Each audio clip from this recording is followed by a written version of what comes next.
обича и всички го коментират и обичат, но не можем да бъдем като брат ми Ради никога.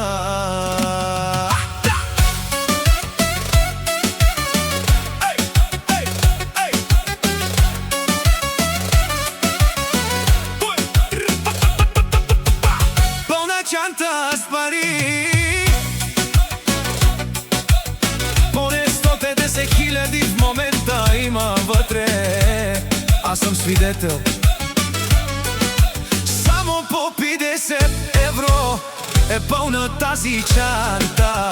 Яша, права Яша, брат ми има пълна чанта с пари. Пълна, пълна! Поне 150 бона има тука. Кеш пара. 150 бона има в тази чанта. О, само за Митко, хакера специално. Ти си роден с късмет. Браво! Господ е с тебе. Много те обича Господ. Затова ти върви все напред. Илиян и Ради не може да достигнете. Няма шанс. Господ е с него.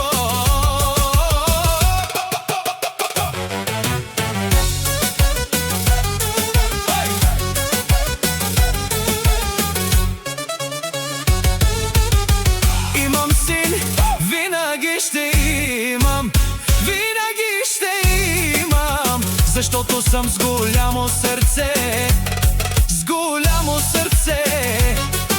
А кой го завижда? Какво са тия стотинки? Кой то ми завижда? Да ми е под подметката. Всички врагове сами под подметката. Излизайте сега да ми видят шекера сметката.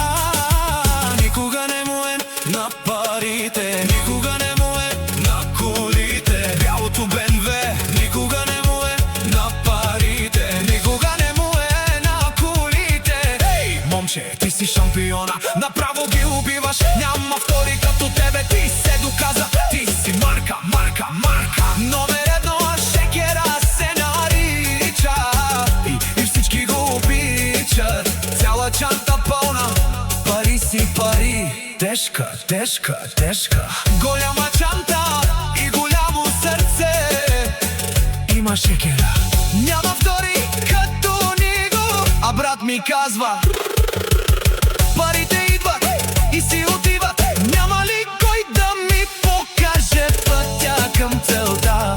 Да ми подаде ръка, да ми помогне в живота. Няма ли кой да ми подаде пътя към целта? Да ми подаде ръка, да ми помогне в живота. Всички Ради гледат и му завиждат, че от нулата е тръгнал и човек е станал. Всички Илиян гледат и му завиждат, че от нулата е тръгнал и човек е станал. Душмани Илиян не ти завиждат. Душмани Ради ти завиждат, че всичко си имаш и много ти върви. Благодарим на Илиян. Душмани Ради гледат, душмани Илиян гледат и му завиждат. И му завиждат на моя брат, че много му върви само на пари, пари, пари. Евро, евро, цяла чанта пълна и голямо сърце. Жив и здрав.